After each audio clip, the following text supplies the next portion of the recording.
ایک ایسی قوم جو پتھر توڑ کر محلات بناتی تھی، پہاڑوں کو تراش کر گھروں میں بدلتی تھی، اور اپنی طاقت پر اتنا غرور تھا کہ کہتی تھی ہم سے زیادہ طاقتور کون؟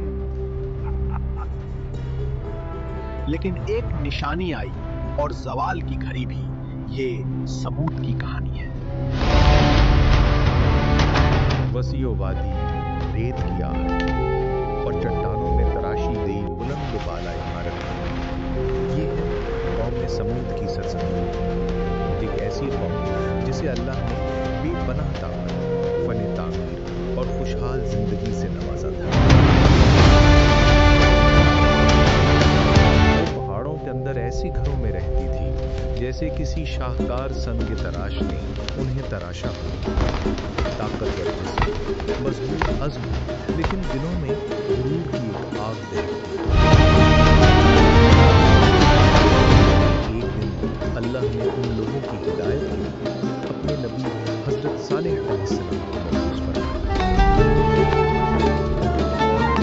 وہ قوم سے محبت رکھتے تھے، انہیں بار بار سمجھاتے، نرمی سے، حکمت سے۔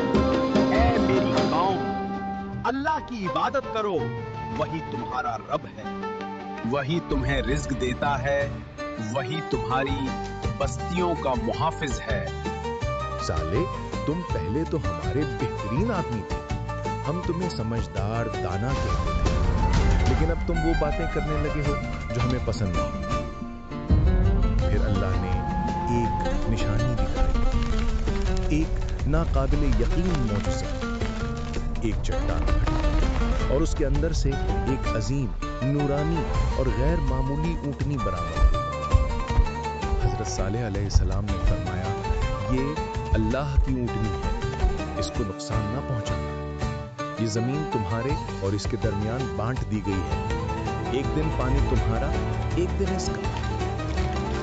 قوم حیران بھی تھی، لیکن کچھ دلوں میں حسد اور تکبر کی آگ بھڑک گئی۔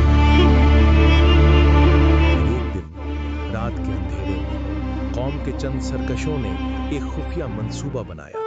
ہم اس اونٹنی کو ختم کر دیتے ہیں، پھر صالح کی باتیں بھی ختم ہو جائیں گی۔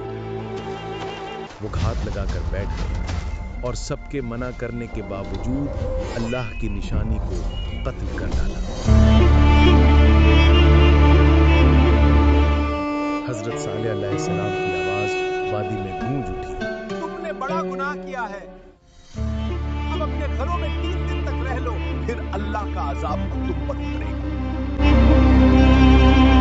پہلا دن چہرے زرد ہو گئے، دوسرا دن سرخ ہو گئے، تیسرا دن چہرے سیاہ پڑ گئے۔ قوم کے لوگ چیخ اٹھے، گھبراہٹ، خوف، بھاگ دوڑ، لیکن مہلت ختم ہو چکی تھی۔ چوتھے دن آسمان پر ایک زوردار آواز گونجی، ایسی چیخ کہ دل پھٹ جائے، ریڑھ کی ہڈی جم جائے اور پہاڑ کانپ اٹھے۔ ایک ہی لمحہ اور پوری قوم منہ کے بل گر پڑی۔ یہ تھا اللہ کا عذاب۔ اور پھر اس عظیم قوم کا نام و نشان مل گیا۔ حضرت صالح علیہ السلام خاموشی سے اپنی وادی سے نکل گئے۔ وہ جانتے تھے قوم نے خود کو تباہ کیا۔ سمود طاقتور تھی، دولت مند تھی، ہمیشہ رہنے والی لگتی تھی، لیکن انجام ایک چیخ اور سب ختم۔